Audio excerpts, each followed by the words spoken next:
1 2 3. بصوا بقى يا جماعه، وتيجي واحده تقول لك ايه، ولا واحد يقول لك ايه، انت بتعملي ايه في البيت؟ يعني انت بتعملي ايه هي نختار هو الغدا كل ده. يوم نكون مش عارفين نعمل اكل ايه، فماما هي اللي اختارت الاكل الحلو ده.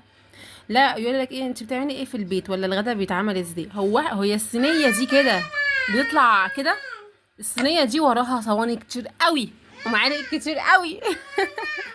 والله يا جماعه الحوت دلوقتي مش قادره اقول لكم عامل ازاي بجد يعني. بس يلا كل يوم عشان خاطر الصينيه الحلوه دي. جوسي لوسي بوسي. يلا نكمل بقى. لوسي لوسي بصوا بقى بوسي الجوسي اللي طالع ده.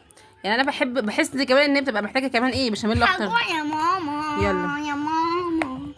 بحس بصي يعني هي جوسي ازاي، بس بحس برضك ان هي عايزه ايه، بوسي بوسي. بشاميل اكتر تاني، لان انا ما بحبش المنظر ده، انا مش عايزاه، ما بحبوش بصراحه. كنت عايزه لبن تاني بس قشطه، ما فيش بس مشكله. باينه، مش عايز بصي الحته دي باينه فيها شويه بس مش من تحت. مش عايزه حد يجي يقول لي ها، حد يجي يكتب يعني من بس الرجاله عييت. انتوا بتعملوا ايه، ولا الغدا ده بيطلع بسرعه. لا يا جماعه، الغدا ده بيطلع يا لهوي مش بسرعه خالص بجد يا جماعه.